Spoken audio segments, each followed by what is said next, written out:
And make it a point, check out Pro Wrestling Wire. They got lots of great interviews, lots of great wrestling news. You can check them out online and make it a point to enjoy the best in professional wrestling right here on Pro Wrestling Wire.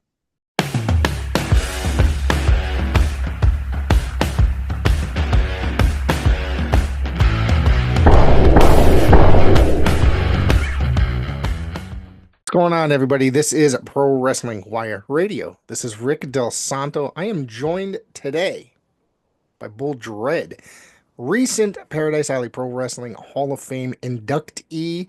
And we're going to be talking about that subject, as well as talking WWE Elimination Chamber, which to me turned out to be an exciting show for the most part. We'll talk about what wasn't exciting about the show. But let me say hello, Mike. Why don't you say hello? Oops. Hey, why? Hey, listen, I called you Mike. it's fine. I mean, because Mike, Bull, you want to know something?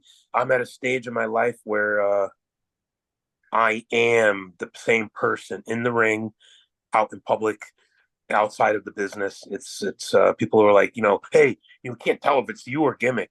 Dude, it's the same person now. I can say that. Yep. But yeah, it's great to be back here in the Pro Wrestling Wire with you, Goomba. Ooh, and I got the egg farts from yesterday still.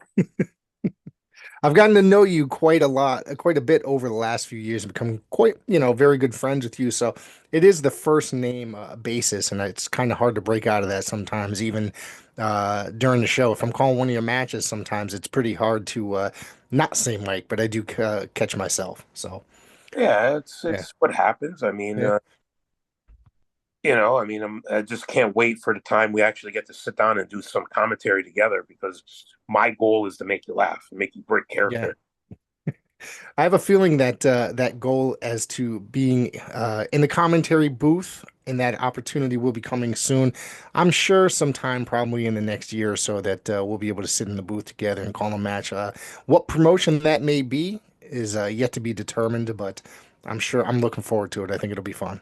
Yeah, I mean, I'm still open to working. I'm not fully taking the boots off, and that's it. It's I'm going to start exploring other avenues, within the business, and still be involved. But it's hard when you're still a draw and a name, and my career's opposite, and I'm not afraid to talk about it. I mean, I mean, I'm more over now than I was 20 years ago, and but what I'm doing now, I should have done 20 years ago, but I'm doing it now, and that's what matters. And I feel if people don't take the opportunity now to bring me in, it's their loss. But whatever, I'm still I'm working hard and staying in shape for a reason, and I'm working harder than some of the other guys. Yeah, but I'm the last of the old school veterans that are around right now, so we draw differently. It's definitely a different type of draw, and I get exactly what you're saying. So let's jump into what happened recently before we get into the WWE pay-per-view or PLE that happened just this past Saturday.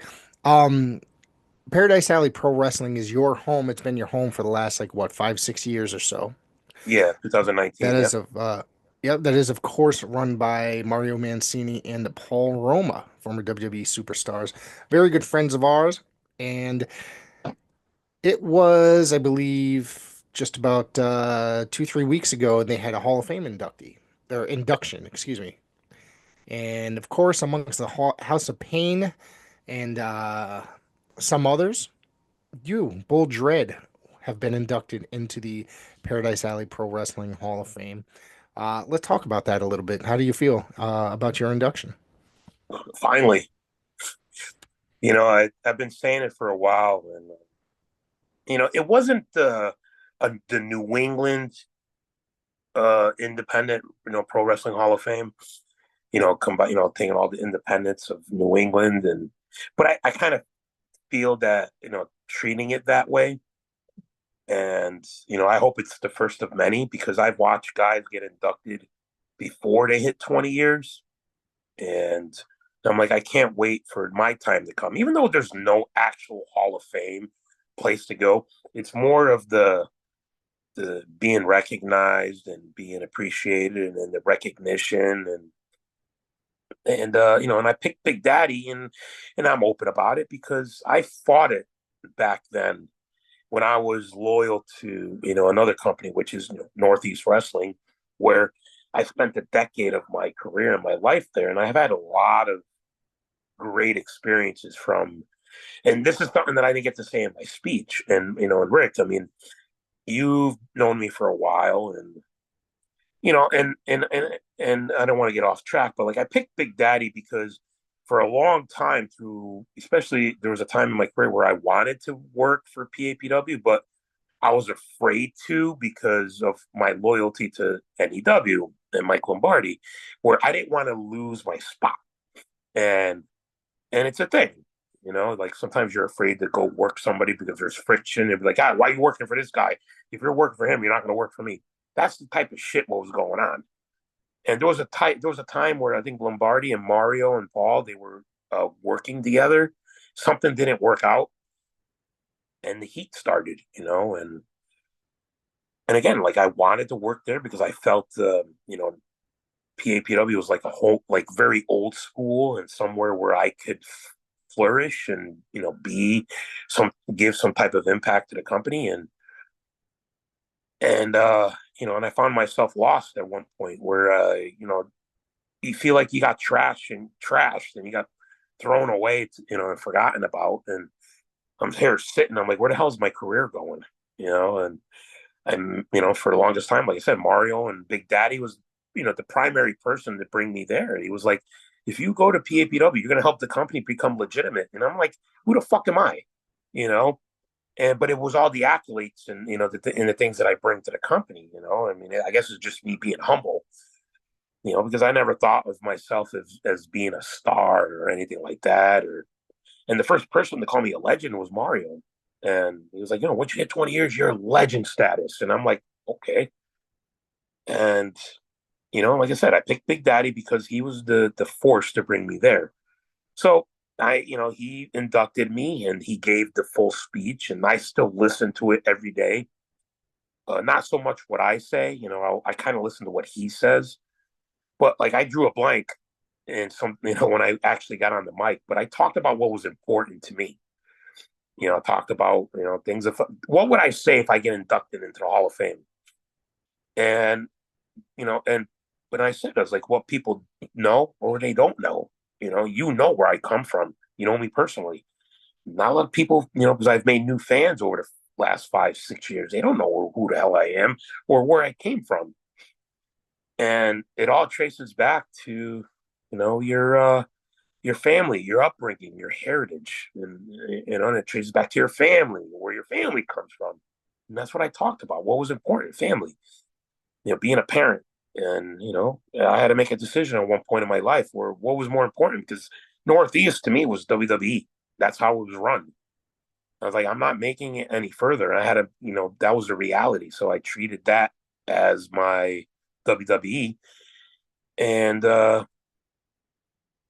your priorities come first. I didn't want to be an absent father. Anyway, so like I said, I talked about what was important. But one of the things I had forgotten to mention is, when I talk about experiences and what I was able to experience in my decade of career at Northeast Wrestling is, Rick, I mean, we grew up watching this. We're the same age. And we grew up in the same time era of like wrestling, sports, movies, and I feel the greatest times of wrestling in the movies and sports, 80s, 90s, or whatever. But as a kid, if you can name like who your childhood idols are, it doesn't necessarily have to be wrestling, but who would they Yeah. be? What would three names come to mind if you think of? Dude, like legitimate, you're asking me? Yeah, I'd have to say one of them, and this might sound ridiculous. It might be the character of Rocky Balboa, number one. all All right, right. Sylvester Stallone became my favorite actor, and still, I mean, even him as John Rambo, you know what I'm saying? Great. And I'm going to say this, I might not think the same about him now than I did in 1984, 1985. Hulk Hogan, right. okay? And Okay. I don't know, this guy, I know there's got to be another out there, but I just can't really think about it off the top of my head. All right. Well, but you Yeah. understand, Yeah. like what? like what I'm saying. And Yes, absolutely. there's so many more. Like it could be basketball, it could be football, it could be any sports. Well, let me say this. I just thought of it. It came to my head. I'm going to say Yeah, yeah. Wade But Boggs, because I was obsessed with the Boston Red Sox. Wade Boggs, that era of the Boston Red Sox, Dwight Evans, Roger Clemens. You know what I'm saying? Like that right. to me was the Boston Red Sox that I grew up watching. Okay, so that was your childhood. That's Yeah. what you watched. That's what you Yep. saw on TV. Imagine if you were able to see all your childhood heroes kind of like on a regular basis and like almost like it was another day at work. You're sitting down, you're chatting with them, you're introducing yourself, you're walking in a locker room with them, with any room, or you're sitting down having dinner with them, or you just kind of, it's like you're starting to see them almost like, not I don't say every weekend, but on a regular basis. You like that happened. I lived that for a decade. From sharing a locker room with a lot of these guys, going out to dinner, just sharing a ring, sharing a locker room, being in the ring, just kind of standing there talking, just introducing yourself or taking a picture with them, or just like, matter of fact, like, meeting Flair. And the next thing you know, I'm standing at the bathroom stall with him because I was taking care of his autograph line. Then going on to, doing the Northeast Wrestling spring tour with him headlining a couple shows and him critiquing my match. And I'm working with his son in a battle royal, plus with all these other guys watching, like Foley, Waller, in the back watching us on monitor. And Kurt Adonis will admit to this because he's locking up with Flair while he's critiquing all of us, and I'm here locking up with Jerry Lawler. And that was my experience. That's what I experienced. I mean, one of the last legends I saw was a few years ago was when I worked for Trooper in Rhode Island was Sergeant Slaughter. And I've done shows with him in Northeast. He remembered who I was. He just, how could you forget? So that's what I experienced. And that's the only way I could explain it to the normal person, because the normal person wouldn't be able to experience what I have done. And I'm not saying that I'm better than anybody else. It's the point I'm trying to make is that no matter what level you reach, dreams do come true. So that's the only way I could explain it. And it contributed to my career. And like I said, like my career is opposite. What I'm doing now, I should have done 20 years ago. But it was a different time then. I got over without social media, but I wasn't willing to travel. I couldn't do it. I was getting married, the kids were small, but Northeast Wrestling kind of allowed me to do things, go to Newburgh, which is an hour away or 2 hours away in Newburgh. At one point, all I had was Northeast Wrestling. And then PWA was running, and I was in the ring 4 or 5 nights a week during my Sexy Beast era.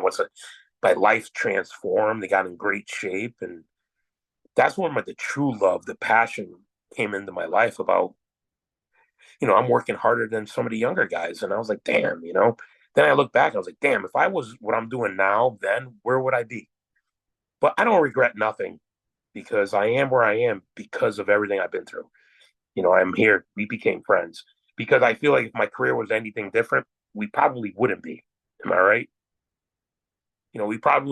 Maybe we would have, maybe. Yeah, well, I get what you're saying. Things the way, like one minor detail in that entire story that you just told could change the whole outlook on how life or how the future, what God had planned. You know what I'm saying? Yeah, I don't regret the path. I would relive. There's something I said the other day. I would relive every moment, every heartbreak, depression, being broke, pain, just to be where I am again, because it led me to where I am. And one of the most important things was I didn't want to be an absent father, because now my kids, and you saw the kids, you guys, you see Mikey all the time, but you finally met my daughter. My kids finally were able to, understand or experience how, like what even, Kevin, Talking Tommy said, and, Big Daddy, what I mean to the business and the fans. Have I ever looked at myself that way? I never called myself a star or a legend or a hardcore nightmare. The fans gave me that, my peers. And if you could pop your peers, your fans, your boys, you're doing something right. That's why it's like right now, I don't want to be sitting home. I want to work. I feel now is the time. And is it selfish of me to say, why aren't you using me? I bring something different. But right now, it's like independent wrestling, especially around here, is about popularity. You're not drawing old school wrestling fans if you're not using some of the old school local talent. Oh, We draw different. pro wrestling is definitely indie wrestling is definitely different And another, than how it was when you or I were coming up and watching, say, in the 80s and 90s and stuff like that. It's not about independent wrestling is wildly popular these days, but it's like you said, it's about it's just a different style, I guess you could say, well, than it was when we were you know, growing and up. to be personal, I'm not gonna say what hurts me is what I see. And and I said it in the ring, you know, social media was one of the best things that happened in my career because everything evolved. I was over before social media. People knew who I was before social media. Social media helped me, through Northeast Wrestling and reach out to fans. You got fans all over, but it's a shame. It's a shame that all of us, many of us, we all perform on the same stage. We have the same audience, but not every one of us get the same applause. And that's a big fuck you to the people that would support somebody who's not as senior as me or as veteran as me, who has really done nothing, but is more of a popularity because they're friends with them or they like them. And I could post the same thing as somebody else. I'm not, pinpointing anybody else. This is stuff I'm seeing and I've been seeing for a long time. Maybe I'm guilty of it because people I know personally or whatever, but it's like I could be in the same show with somebody else in the same match and have the same exact people. We could post the same exact results, but that person will get this different results or reactions than me. And I'm like, we're on the same show. We did the same thing. So it's a big fuck you to everybody. That's why I've become a lot more private and it's kind of just started closing chapters in my life and friendships and everything. I'm not saying that I think about it every day. I mean, we talk about it every day. Now I just know that I keep doing what's best for me because no one can do what I do but me. Am I as great as I used to be? My better years are behind me, but I draw differently. I mean, I see the changes in myself, compared to 3 or 4 years ago, speed and, agility and stuff like that. But you understand, I bring a different feel to the ring. And it kind of, I look back and I'll ask you, is the business going to be the same when some of us 20 plus year vets are gone? I don't know. I'm not saying that the business is going to lack or anything like that. It's thriving, Well, but I think it's getting ready for another shift in a way. You know what I yeah, mean? Independent wrestling. I mean, you could see how big the WWE is. I'm sorry to cut you off there, but you can see how big the WWE is doing what they're doing, and now they got the WWE program or ID program, excuse me. And I think that now is going to set for another shift in the way that the independents work in certain ways. yeah. I mean, somebody just asked me the other day, why didn't you ever make it big or ever try to? I'm like, the exposure is different now than it was 15 years ago. There wasn't exposure like how it is now. Well, somebody could see a social media clip of you doing something, and then they're like, "How do we get in touch with this guy?" You know? Yeah, it's a much different time. And is it, like I said, is it selfish of me wanting to still be active and kind of seeing myself kind of not being used in ways? Like, you know what I mean? Like with PAPW next show, I'm not on the show. And I'm like, I want to work. PAPW is my home. But I understand because you want to give the young guys work. They need to get out, they need to develop. But I'm also here sitting here like I'm working hard for a reason. I want to work with the young guys because they need somebody like me to work with. I mean, but I've become more of an attraction, even though that's in a way it's respectful. I mean, you don't want to get, I guess if I'm working every weekend on the same show, wouldn't you get stale of seeing me? I understand that. And it's me accepting that, my time's coming. I just don't want to accept it yet. But Well, if you look at the conversations we were having on this program last year around this time, you were gearing up for this being your 25th year and you were retiring at the end of the year. But I feel like those conversations have subsided and you're not 100% certain if you're going to be retiring, correct? it's how I feel. Yeah. The main thing is I don't want to get hurt. That's the most important thing. But I mean, come on. I mean, like I know you weren't at the last PAPW show, but I mean, like, Kurt Adonis, that's why, like, he was ring announcing and, he announced me. And it's like, man, it's what I appreciate it because it's like, like I said, I'm showing love to people like you, Big Daddy, Matt DeCourt, Kevin Sabin, Kurt announcing. You guys are the soundtrack to my career. And, he announced me, as the icon, the hardcore nightmare, the legend, the PAPW Hall of Famer, and the crowd pops. The crowd popped for that. And that's what I live it. That's what I do it for. Right before I go out, I say to myself, why do I keep doing this? And then that happens. And after the match, like I'm done, I go back and I'm like, I'm ready for another one. It's going to be hard to give up something you're in love with. I'm just not there yet because I'm working hard to stay in shape. Yeah. And you mentioned the us gentlemen being the soundtrack to your career going forward and for the last however many years or whatever in your speech. And I got to tell you, being mentioned and given credit in that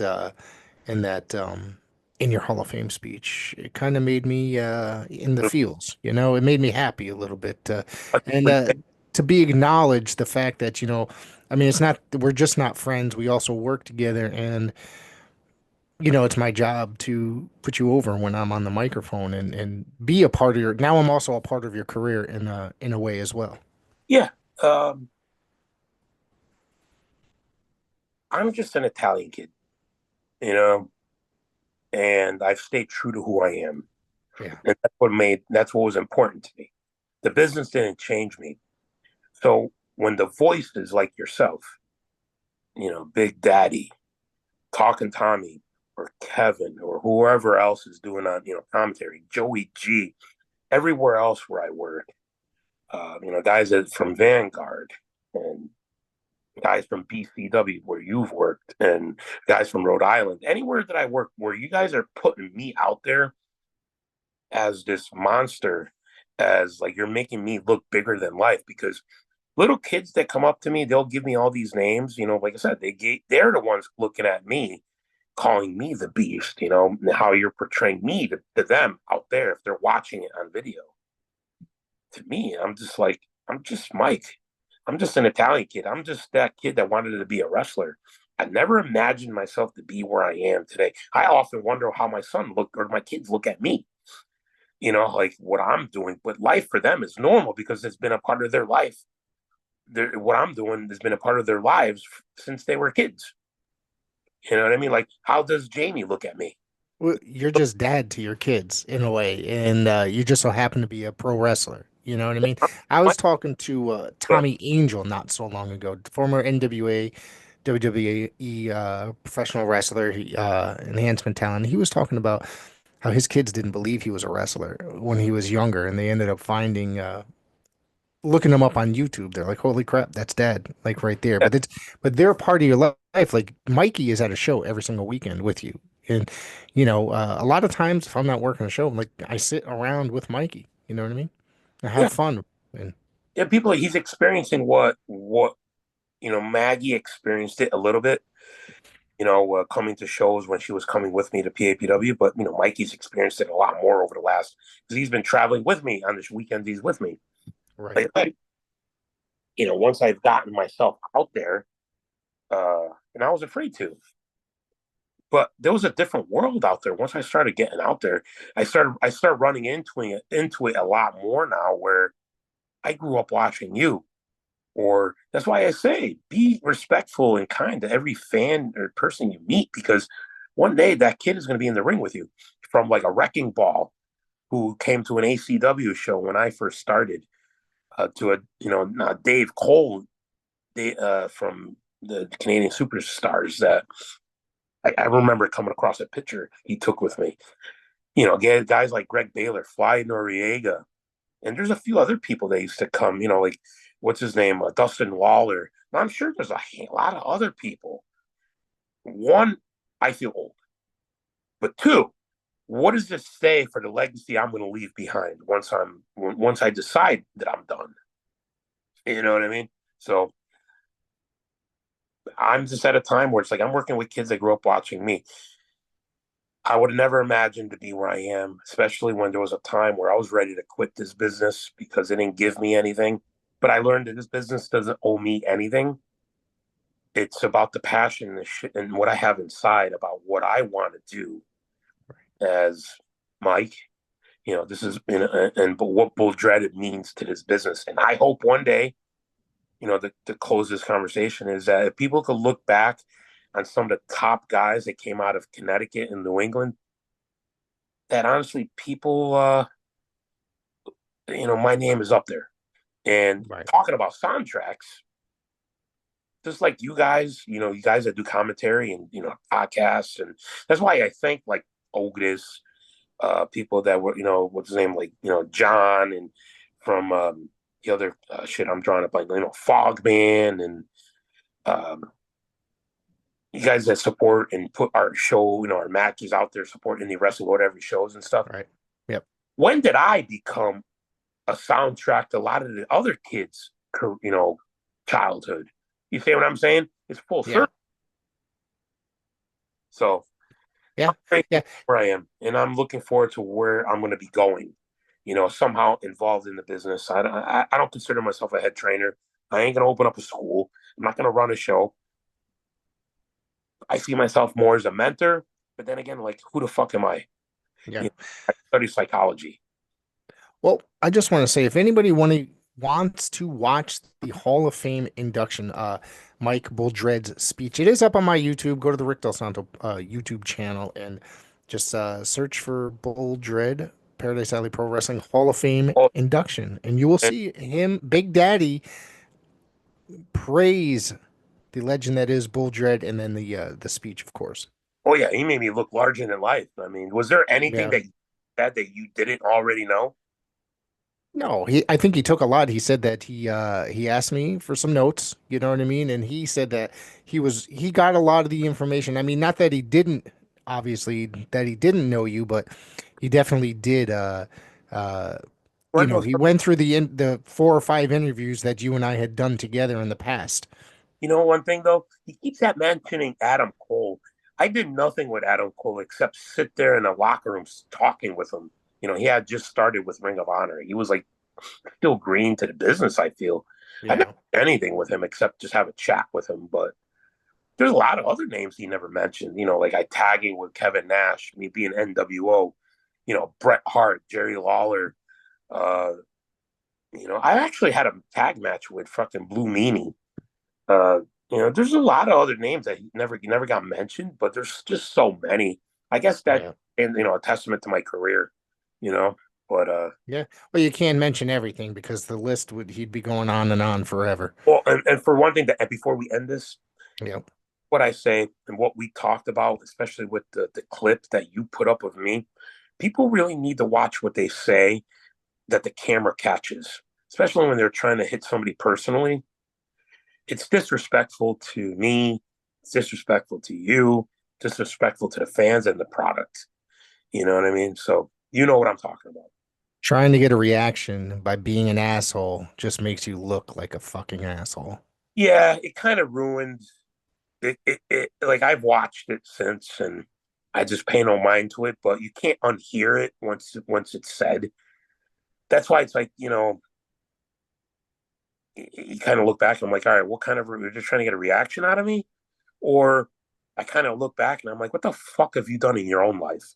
Hey, Just, people are freaking miserable, and they just had to try to show how miserable they are, and and try to make other people miserable. And all we right, don't need none of that. We talk positive here, right? let's get to the chamber, baby. All right, all right. So WWE Elimination Chamber was this past Saturday. Let me get you before we start breaking down and going match by match. What did you think of this show as a whole? It was one of the pay-per-view wise, it's just getting better. Uh, it's, I mean, honestly, I think the only match that I didn't like was the girls' tag match. Okay, okay. The I'll second, agree with that. I'll agree with that. Yep. the only match that was kind of like didn't have no interest for me. It's surprisingly, like I understand they started with the women's elimination chamber first match, but then immediately went to the another women's tag match, which there was only like what 4 matches on the card, There right? was 4 matches, and I read the breakdown was that each elimination chamber was getting 40 minutes total. And Yeah, I think that the final segment was getting something like 15 to 20 minutes, which I'm not sure that it reached that. I wasn't keeping track of time. But I enjoyed before we start getting into it, I have to say I enjoyed pretty much the whole show with the exception of the women's tag match. I think I tweeted out that every match I thought was really good. I right. thought the closing segment was really good. But the women's tag match just fell dead right there. They put the popcorn match on second, you know? That's what it was. I mean, to me, that was the dud of the show. And Yeah. obviously, you had Trish Stratus, the hometown hero. You Yeah. know, Yeah. that's why there. Yeah. So they opened up with the women's elimination chamber match as they're introducing each and every single one. Earlier in the day, I read that Jade Cargill was spotted in Buffalo, which was in driving distance to Toronto. And as Naomi was getting introduced, she's about to enter the ring. Jade Cargill's music hits. She comes down, just walking badass as she is, and destroys Naomi. Now, this is, of course, going back to Jade Cargill getting destroyed backstage in the parking garage, however many months ago. And basically, the mystery was solved last night as to who it was. I myself predicted once that Bianca and Naomi were put together that it was Naomi that did it. They kind of hinted that it was Raquel Rodriguez at one point, and I think that they went another direction at one point. I think they hinted that it might be Bianca, but I said no way, and that it ended up being Naomi. And then I mean, when she destroyed her, I mean, she really destroyed her. Yeah, I didn't understand it because until Raw started, uh, until Raw was on Netflix, I didn't really watch. I couldn't watch because I don't have cable. You know what I mean? But then again, I did wonder why Naomi was with Bianca. You know what I mean? Like I didn't wonder. Like I thought Bianca was with the other one, Cargill, whatever. I didn't know that she had gotten jumped. I just thought she was hurt. But when she came out and attacked her, I'm like, why is she attacking her? Like I don't get it. Then it started putting the pieces together. I'm like, oh, okay. Now I understand. So, but to me, the women's elimination chamber was highly entertaining. You know, it was a great finish. Yeah, it was Bianca Belair that once, and then she's going to WrestleMania, and she's going to be meeting, is it Rhea Ripley for the title? Well, it depends on what goes on tomorrow night. I actually thought that there was going to be a replacement. You know, Yeah. like going to be like we have a replacement for her. You know, Well, they said that she can't compete, and I thought for a second I sat there was like, why isn't Jade Cargill just get in the ring and compete?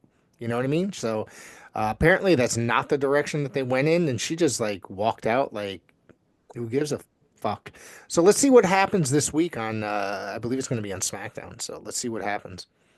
yeah. Tomorrow is what's her name? That little short Chinese girl versus Rhea Ripley for the title. Io Sky I, taking on Rhea Ripley. yeah. Yes. Uh, whoever you know, I mean, we all know who's gonna be over on that. So Yeah. Yeah. it's gonna be Ripley. and Belair at WrestleMania. I don't think Ripley is going to be giving up the title this that quick. No, I don't think. I think it's going to be a while before she loses it.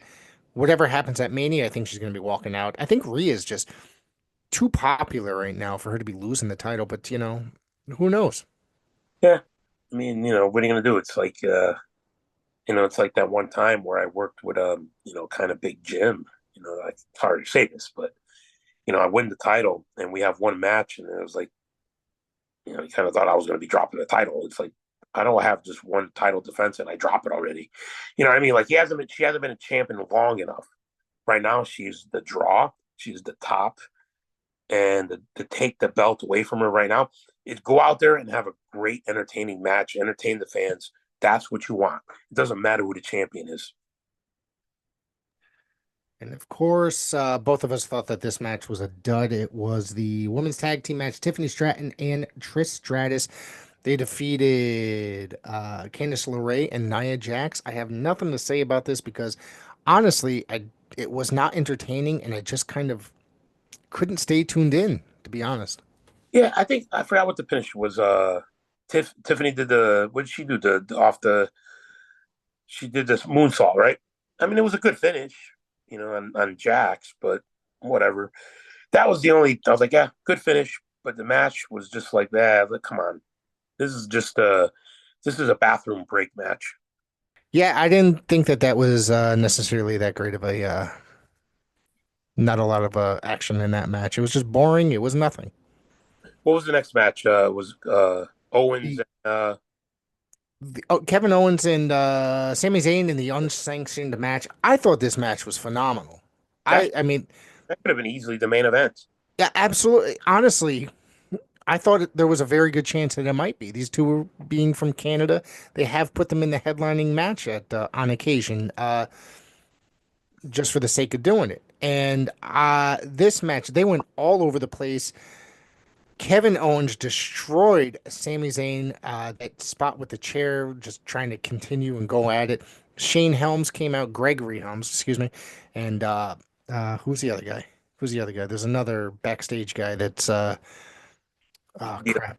the Olympian that never had a Oh, short. Jason Jordan. That's right. Yeah, Yep. Yeah, he was out there, and I thought this whole entire match, it told a perfectly good story about Kevin Owens and Sami Zayn throughout their whole careers, being friends over 20 years. They made references to lots of older references to early parts of their career and stuff. And yeah, did you hear Michael Cole swear on yeah. this? Hey, I thought, I had said to somebody, we're going to see a lot of Ring of Honor spots. Yeah, Which yeah. it wasn't really that way. What, No, like, they told the story. It was exactly I was going to be. I liked how they turned the lights down. I was like, man, I hope they keep it like that for the rest of the show. Had I the old like the dimmed lights. I it's an old school approach with the lights down and stuff like that. That's just the that's how wrestling was when we watched it as kids. The darkened arenas. yeah, Yeah. So I thought this match was probably match of the night. I'm not gonna lie. I thought it was fun. It was damn, there was times where I thought either of these guys are about to get killed accidentally. yeah. It was exactly what I mean, it's something that like I look back, I'm like, damn, would I be able to do that? Would, but like definitely would feel it the next day. You know what I mean? Yeah. Uh, it definitely to me was my favorite match of the night. I think better than both elimination chambers. Yeah. Uh, Yeah. yeah. So I think I said match of the night could have been easily the main event. That could have easily main event any pay per view. I think so. So we went to the men's elimination chamber match. I thought this match was a lot of fun. It kind of went back and forth. My pick to win it was Cena. Second pick was Punk. I'm just my prediction. Right. It was one of those ones where it seemed like when it was only two of them in the ring that it was going to go either way at certain points, and then it was Cena. He won, and I thought it was pretty incredible. And then obviously Cody Rhodes came out to congratulate him at the end, and you know, gave a little speech. The Rock came out, said a few things, asked for his soul, and he said, fuck no. You know, I thought the women's elimination chamber was much funner, a little bit more Yeah. enjoyable to watch. Yeah. It was weird how Priest and what's his name, Drew? got eliminated before Punk even got in the ring. Yeah. It was weird. I'm like, why are these two guys already eliminated? Yeah. I didn't think, now, if I could get in this, I didn't think Priest's performance was 100% in this matchup. Yeah, I don't know. Like to me, it was kind of like the oddball, but Yeah. Yeah. even Logan Paul. I'm like, I like Logan Paul should have been eliminated first. That's what I think. He's to me, Well, he's not entertaining. But I was saying to myself, I'm like, I could actually see Paul and Cody because it would be a high spot type of match. yeah. But I was picking Punk because not because of this just the story, the main event, but because it would have been an old school telling a good story type of match. Right. Cena won. My first reaction was like, who the fuck is gonna pay to want to see Cena and fucking Cody Rhodes? Well, then they made you want to be the one that would pay to see Cody Rhodes and Cena. But Yeah. my prediction going into this, did you have a prediction going into this at all as to what was going to happen? I thought they were leaning more towards Punk because I think they were kind of hinting at that. Yeah. I said that my first pick was Cody's going to decline and Cena joins. Okay. My second pick was Cody declines and Punk wins. He cashes in his favor, or what that he asked for, mentioned to Heyman or whatever. Boy, I never been more right when I predicted like a something to happen before, yeah, literally. you're And right. Yeah. I'm not gonna lie, the top of my head blew off. I was kind of excited. I said, "Holy shit! I can't believe that." As soon as when he told The Rock to fuck off, and then Cena and Rhodes hugged, and then you just saw it immediately. John Cena's facial expression changed to this evil, dry look. I said, I told my wife was sitting next to me on the other couch. I said, "Holy fuck, they're about to do it." She paid attention, and then he just nailed Cody right in the balls. I My mind was blown, dude. Yeah, like I said, like Cena won. I'm like, who the fuck is gonna want to pay to see this? Rock came out, did the promo. Cody did his thing, told him to go fuck himself. And Rock is just standing there. I'm like, all right, like something. This is okay. This is weird. I think at the point because I started thinking about it today. Do you remember? Did you watch SmackDown? Not last week's, no. I did not get an opportunity to watch it yet. No. Miz did. Did you watch like how Punk ran into Rhodes and they gave him some advice and Yeah.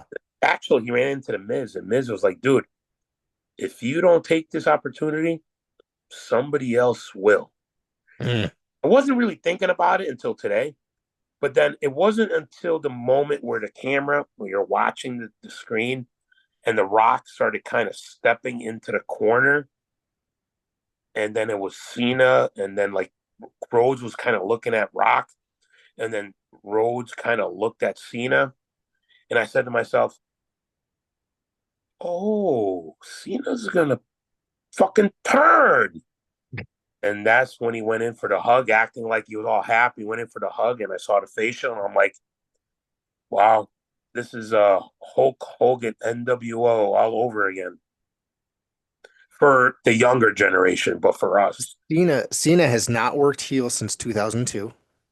If you remember when he first came in, Ruthless Aggression era, he was the rapper gimmick. He had actually had tights. He was not wearing jorts. He was heel, making heel raps. So him working heel, and I read in an interview not so long ago that he said that he would love to work heel again. The fact that they're doing this now on his farewell tour, it's pretty freaking amazing, wouldn't you say? I think. it makes people want to buy in to watch Mania. Is making everything interesting. Yeah, Will yeah. he go over? I can That's I can see him going over and yeah, going for the chase again. yeah. That would make sense. Maybe But when he has his last match at the end of the year, Cody wins it, something. You know what I mean? but Yeah. think about this. I was talking with somebody about it today. Where does Roman figure into this? That's a Because good question. Yeah. I read something that's confirmed it's going to be Rock and Roman. You know what I mean? So it's like, where does Roman figure into this at some point? Yeah. Could it just be a repeat from last year?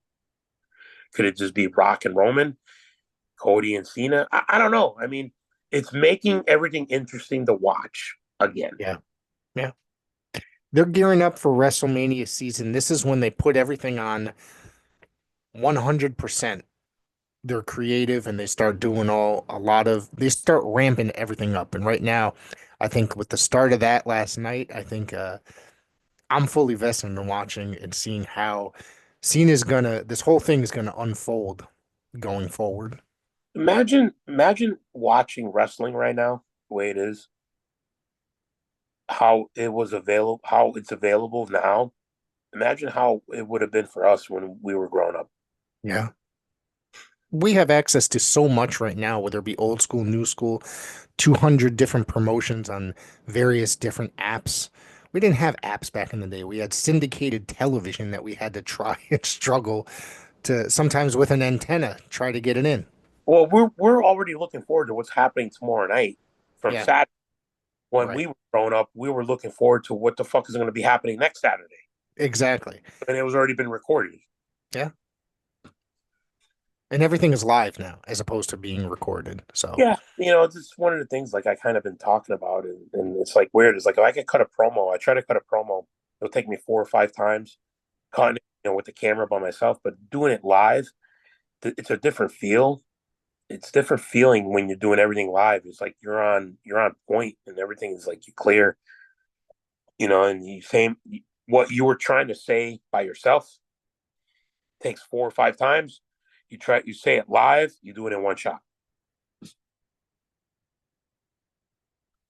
So that's what I'm just trying to say. The live experience is so much different. yeah, it's Yeah. a lot. It just there's so much more to it these days than it was when we were younger. We didn't get live wrestling. Yeah. Very rarely did we ever get a live special. Clash of the Champions, maybe. The Yeah. pay-per-views. Yeah. Yeah. Well, even that, like Wrestling Challenger, even Monday nights with Yep.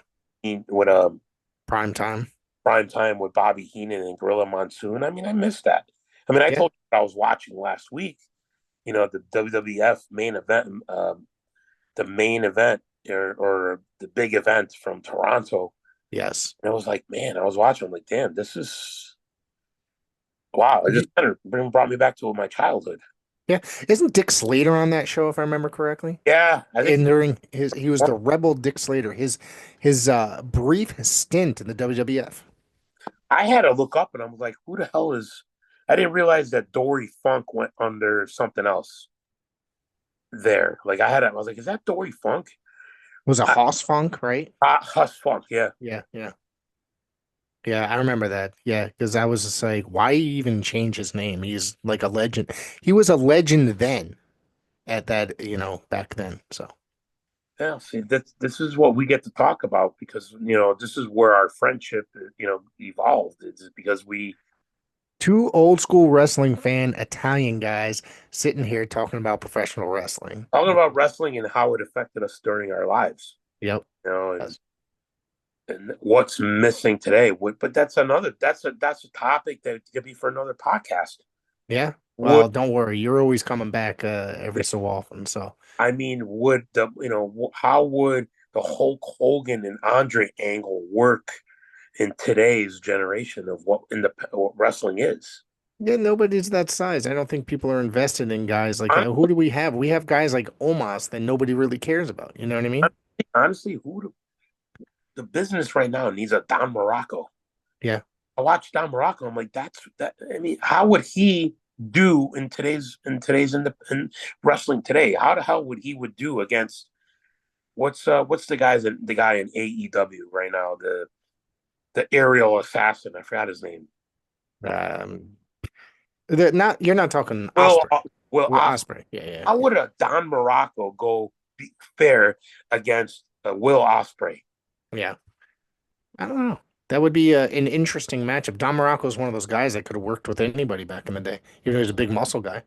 Yeah, I mean, there was a time in my career, and I've said this. I was like, I felt like I could work with anybody. Yeah. You know, during my, especially with the clip that I put up with like me and Zombie from the Brass City Brawl. I mean, there was a time where, you know, I was at my heaviest, you know, but like I was able to work with anybody, you know, and that's kind of how I felt. I guess as I've gotten older, where my anxiety and my insecurities kind of work against me. You know, I was like, can I still do this? And but whatever. I mean, that's another topic, another podcast, and another conversation. All right. All right. So either way, that was our thoughts on Elimination Chamber. That's we talked about the Hall of Fame.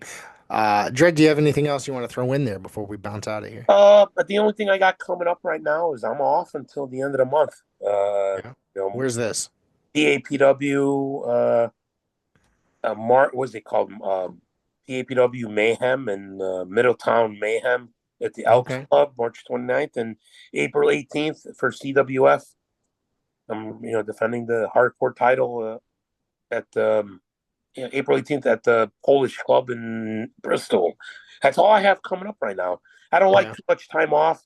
I like the time off, but too much time off, the work still doesn't stop. I still putting the work in, lifting, cardio, and staying in shape. But whatever. I mean, I ain't going anywhere anytime soon. And my 50th is coming up this September, and 25 years is coming up in January. So I never saw, 5 years have gone by like nothing, with COVID and everything. But cheers. I ain't going anywhere anytime soon. Yeah. Well, I want to thank you for dropping by yet again. We'll definitely have to get you back on pretty soon. Thank you. All right, man. And make it a point, check out Pro Wrestling Wire. They got lots of great interviews, lots of great wrestling news. You can check them out online and make it a point to enjoy the best in professional wrestling right here on Pro Wrestling Wire.